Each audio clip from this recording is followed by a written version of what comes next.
Hi, my name is Sam Johnson and I am a voice teacher. Today I will be reacting to and analyzing Radiohead performing Weird Fishes / Arpeggi.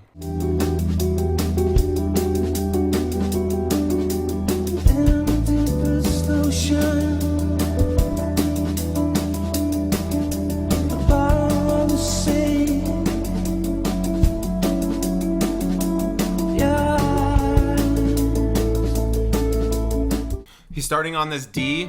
Most of what he's singing, the tessitura is around D so far.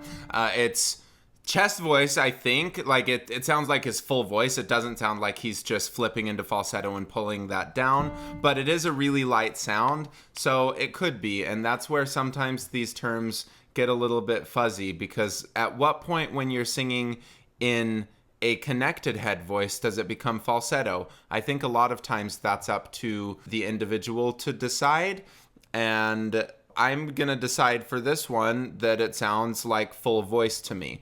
But Tom never really gets super heavy when he sings. It always has this kind of angelic sound, or at least usually. I also like that he's moving his head so much, keeping everything loose. And that's a thing about like singing rock and pop music versus singing like musical theater or opera. In opera, you'd never see, well, almost never see a performer kind of bopping along to the beat. In musical theater, there is an element of dance that's kind of well, it's a huge part of musical theater, but again, it's generally not just like bouncing along to the beat. But as soon as we get into rock and pop music, it suddenly becomes almost necessary to be present with that. Not always, but it's helpful.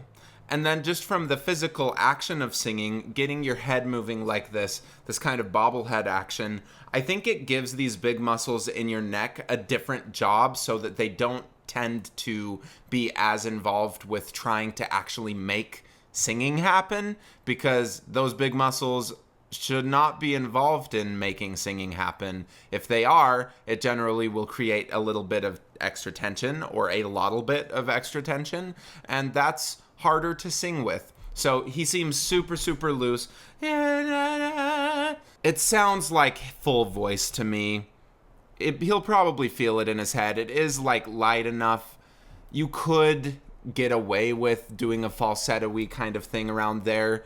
And the thing is, it's really hard to put a label on it unless we hear how it connects to other parts of his voice. If he's starting in that sound and then he starts going to a descending line, or he starts going down in pitch and it becomes really, really breathy and difficult to sustain, it starts sounding like Mickey Mouse. To me, that's like, okay, that's just straight up falsetto, and you're getting stuck in that falsetto place rather than letting it mix back down. It could also be falsetto though, and he could just be skilled enough at letting it mix back down.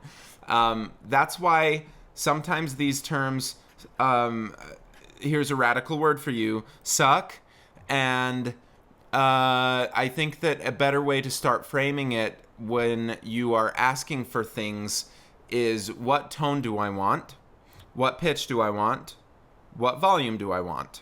With him, the tone is whatever the words are that he or whoever wrote. The tone is also just kind of how open that sounds, but just the general sound color palette of it. The volume is fairly low. The pitch is in that middle kind of D area. The register that is used for it is whatever is required to make that sound. But if you think about the sound first, the register kind of follows. And then it makes the act of learning how to sing into just balancing a bunch of different registers so that they are all available should you need them, because it's the sound that you want that drives it. And while I say, like, we want independent control over all of those things, when he goes to sing, I don't want him thinking about that. I just want him thinking what emotion he wants to bring to it, and just trusting that everything else is there. And he is doing that because he is a wizard. Why should I stay?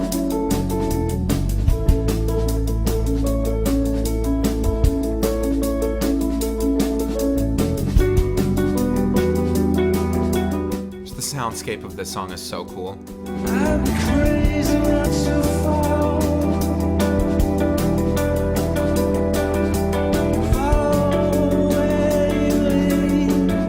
So he's getting a little bit more volume, which is another sign that it is a fullish voice. It's hard to get very much dynamic control when you're in a completely flipped falsetto. And there's just this metallic quality to it that sounds like full voice.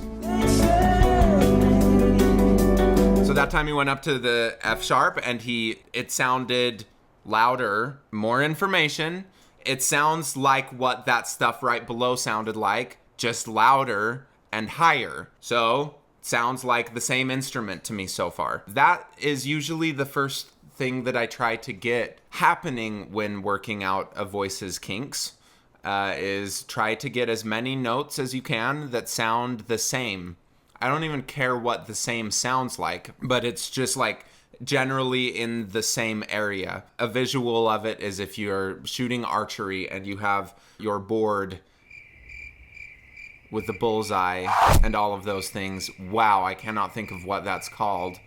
But if you were trying to cluster all of those arrows or gunshots or whatever you're doing, darts, in the same area, that's kind of the vowel color. So we get different vowel differentiation. We're able to hear what the different vowels sound like, but they all sound fairly similar. Where if we were clustering it in this other place, it's like, in this place, maybe it's clustered around this sound, and even though we're going from a, it all kind of has the same general sound. And then we go over here, and everything has the same general sound. With him, it's probably around what his spoken voice sounds like. I honestly don't know what his spoken voice sounds like too much, but all of his singing stuff sounds like him. And it's kind of clustered in that area. So when he was doing that D, it sounded clustered in the same area as when he was singing the F sharp. It was still clustered in that same area. All that changed was it was a little bit louder.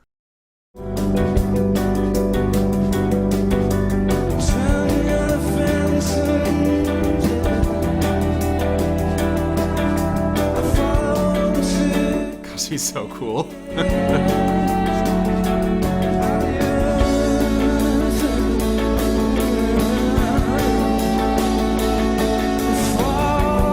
And then the backup singer is just straight up calling it. There are a bunch of ways we can talk about timbre and about registration. For what I'm going to do right now, there's a difference between whoop timbre and yell timbre.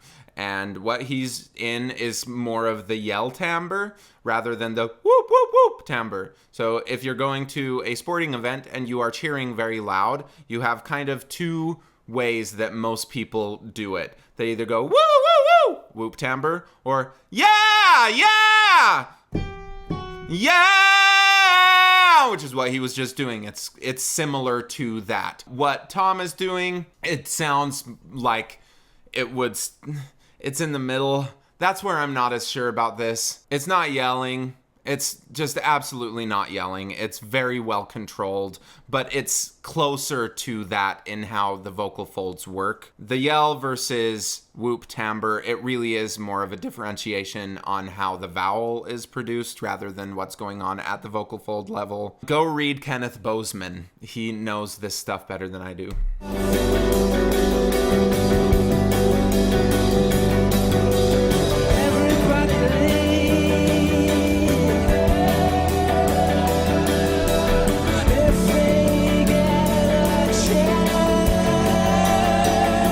He also has a fairly consistent amount of nasality in the sound. If we have a chance. It's not like if we have a, where there's no nasality.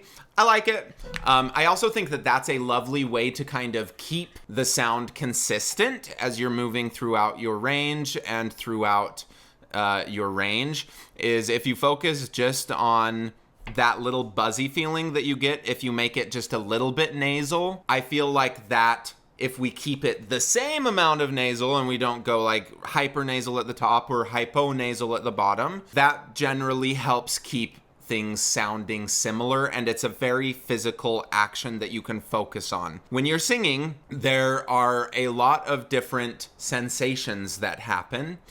And finding ones that remain fairly consistent throughout your range and focusing on those sensations, kind of like a meditation, I think is very healthy. And it's a good way to make everything similar sounding, which I really do believe is like most singers' goal. For a very drastic example, if you hear some sopranos who were trained in the 80s and were told forever that they shouldn't have chest voice, that it is unhealthy, they, when singing a pop song, will sound like they have two completely different voices because they haven't been forced to learn how to integrate those two voices. It sounds like with him, most of what he's singing sounds like the same voice.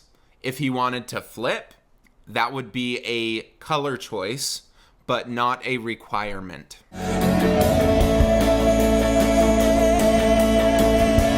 Yeah, it's just louder, but it's from the same, it's clustered around the same bullseye.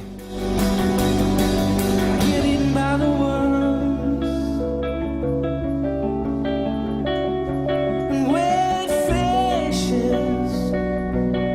So with that, with the da-da-da-da-da-da that he had, it sounded connected still, kind of like what I just did. It's da. If you start sliding down with it, it wouldn't break. Where if I was starting in falsetto, there would usually be a little bit more of a break.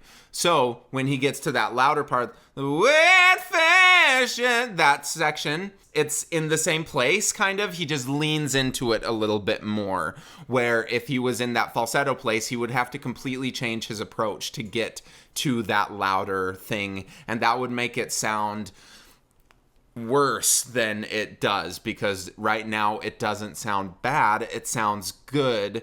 And if he did it that other way, it would sound bad instead of good. Good instead... Words. Wet fishes. Also love how he's opening his mouth when he goes to those higher ones. The lower volumes, for him, he's figured out it doesn't need that much space. It's also just part of the tone that he wants. Like if you're singing with your mouth closed like this, and if it's really, really quiet, that's a specific sound. And with his anatomy and the way that he's doing that, it sounds like Tom York. And then when he opens up, if he was trying to get louder, wet fishes, it would sound weird.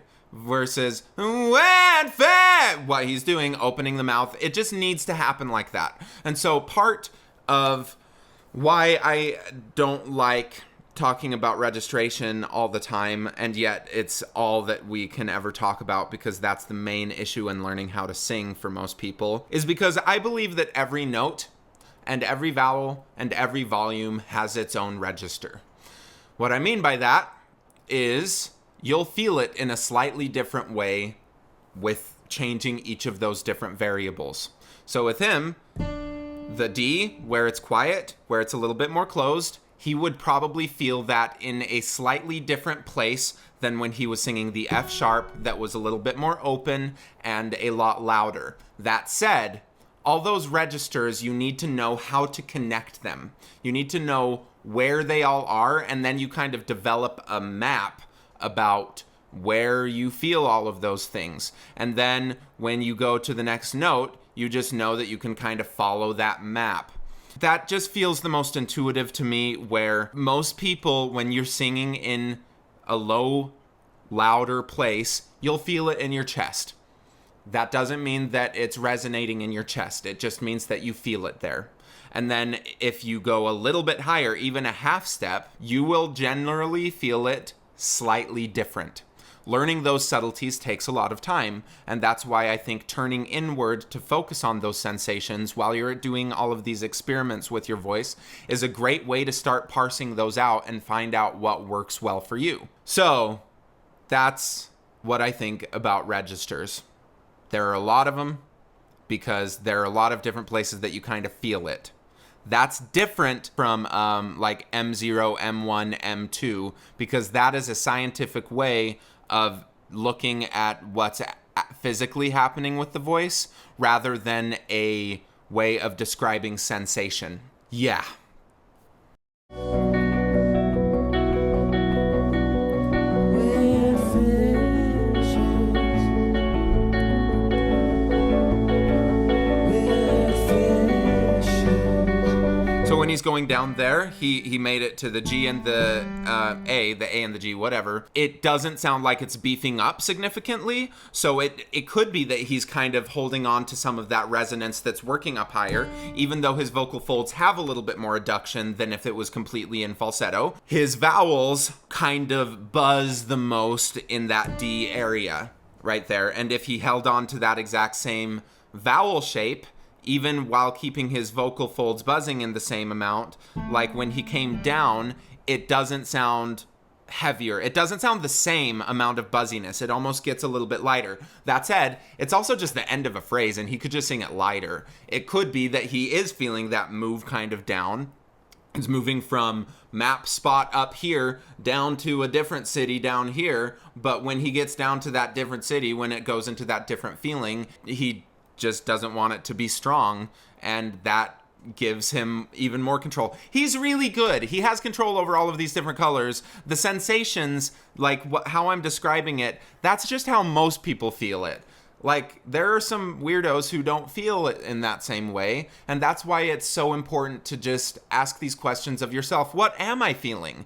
Do I feel it in my chest? Do I feel it in my head? Do I feel it in the back of my head? Do I feel it in the front of my head? Do I feel it in my hair or my toes? Wherever you notice it, that's how you can start developing these skills. And then it's just asking for the tones, asking for the volumes, and seeing if you can balance all of those things. He's done that because he's had an amazing career and is a brilliant man and a beautiful vocalist. He's figured out how to use all of that. Now you have to do the same thing if you want to have anywhere near the control that Tom York has.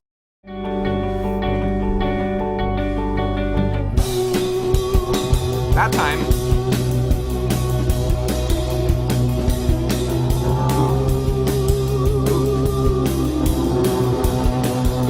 Okay, so all of that sounded very quiet.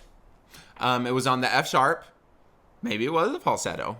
It didn't sound like his vocal folds were coming together. It didn't have the exact same kind of metallic quality that all of the stuff before had. If he wanted to introduce a little bit of full voice sound to that, it would probably start sounding a lot louder. And he obviously wants it to sound quiet. So maybe he is using falsetto at that point. I don't think he's thinking, okay, I'm going to flip into falsetto here. I think he's thinking this is going to be really quiet and a beautiful little ooh. Voice teacher side says, okay, when you go really quiet, and the ooh also encourages more head voice, more falsetto, more flip, more release, whichever term you want to use.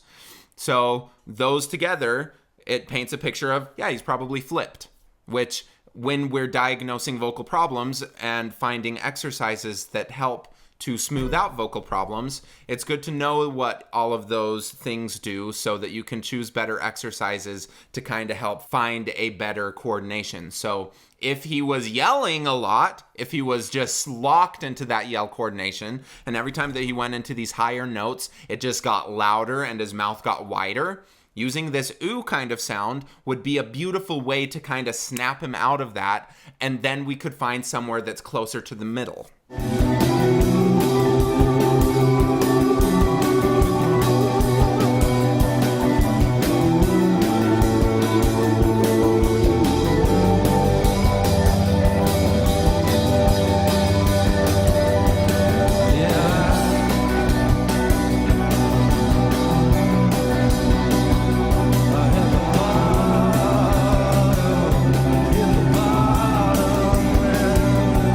When he's singing those lower notes, he's not opening his mouth nearly as much as when he was singing those higher notes. He doesn't need to open his mouth as much to get the volume. There's no pressure because he's singing so softly that he needs to resolve by opening his mouth a little bit more.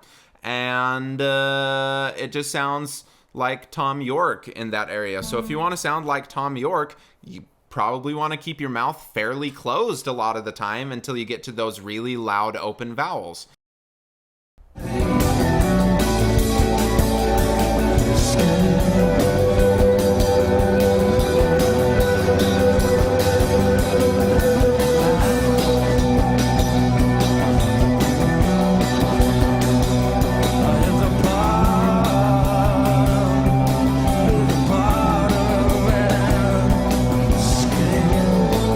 If you also want to sound like Tom York, maybe don't beef up your lower notes. At least if you're singing this song, like he's keeping the same amount of resistance that's working for his higher notes, which it's resisting the air quite a bit. It doesn't sound like it's a breathy sound, but it's not like beefing up as he goes lower, where a lot of times that's a big tendency for people, is when you start going to lower notes, you start beefing up rather than just keeping the same amount of resistance. That's one thing that keeps the sound similar all the way through your range, is a similar amount of resistance at your vocal cord level. So even though they're stretching in order to get to those higher pitches, the amount of air that they're resisting is fairly similar.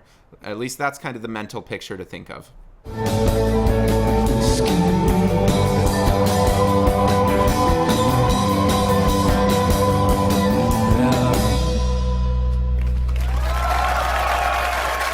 Wrapping up, I love Radiohead, and Tom York is awesome. Thanks for watching, like and subscribe, and all the rest of the song, and like and subscribe, and ring the little button, and leave a comment below. Oh, what an ending.